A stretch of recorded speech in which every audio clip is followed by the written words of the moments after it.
Hey, I'm Andrea, and today I will be reading you The Amazing Story of Adolphus Tips by Morpurgo. Saturday, November 13th, 1943. Today was a day that will change my life forever. Grandfather was right when he said something was up, and it is something big too, something very big. I have to keep pinching myself to believe it's true, that it's really going to happen. Yesterday was just like any other day. Rain, school, long division, spelling test, Barry picking his nose, Barry smiling at me from across the classroom with his big round eyes.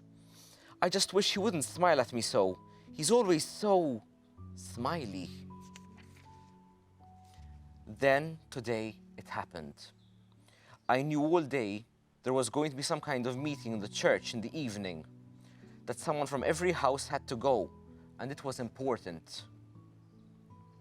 I knew that because Mom and Grandfather were arguing about it over breakfast before I went off to school. Grandfather was being a grumpy old goat. He's getting crotchety a lot lately. Mom says it's because of his rheumatism. It gets worse in damp weather. He kept saying he had too much to do on the farm to be bothered with meetings and such. And besides, he said, women were better at talking because they did more of it. Of course, that made Mom really mad, so they had a fair old ding-dong about it. Anyway, in the end, Mom gave in and said she'd go, and she asked me to go along with her for company. I didn't want to go, but now I'm glad I did. Really glad. The place was packed out. There was standing room only by the time we got there. Then this bigwig, Lord something or other, got up and started talking. I didn't pay much attention at first, because he had this droning on, hoity-toity, I like that word, sort of voice that almost put me to sleep. But suddenly, I felt a strange stillness and silence all around me. It was almost as if everyone had stopped breathing. Everyone was listening, so I listened too. I can't remember his exact words, but I think it went something like this. I know it's asking a lot of you, the bigwig was saying, but I promise we wouldn't be asking you if we didn't have to, if it wasn't absolutely necessary.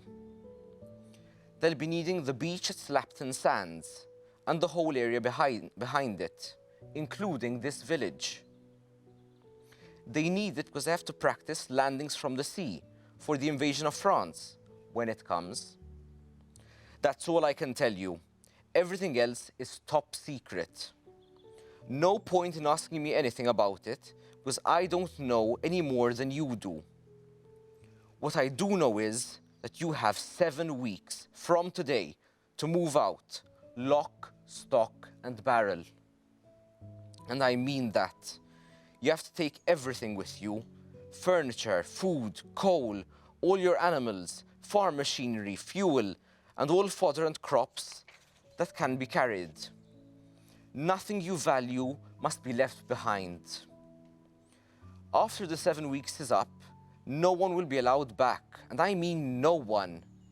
There will be barbed wire perimeter fence and guards everywhere to keep you out. Besides which, it will be dangerous. There will be live firing going on, real shells, real bullets. I know it's hard, but don't imagine it's just Slapton, that you're the only ones. Torcross, East Allington, Stokenham, Sherford, Chillington, Street, Blackawton, 3,000 people have to move out. 750 families.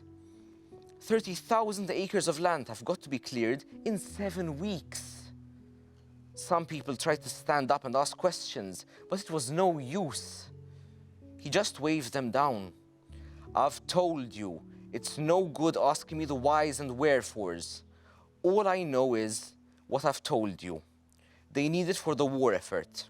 for training purposes. That's all you need to know. Yes, but for how long? Asked the vicar from the back of the hall. About 6 months, 9 months, maybe longer? We can't be sure. And don't worry, we'll make sure everyone has a place to live. And of course, there will be proper compensation paid to everyone, to all the farms and businesses for any loss or damage. And I have to be honest with you here. I have to warn you, there will be damage, and lots of it.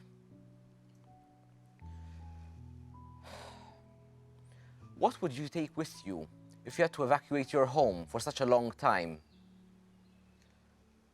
And what question would you ask this bigwig if he would answer you?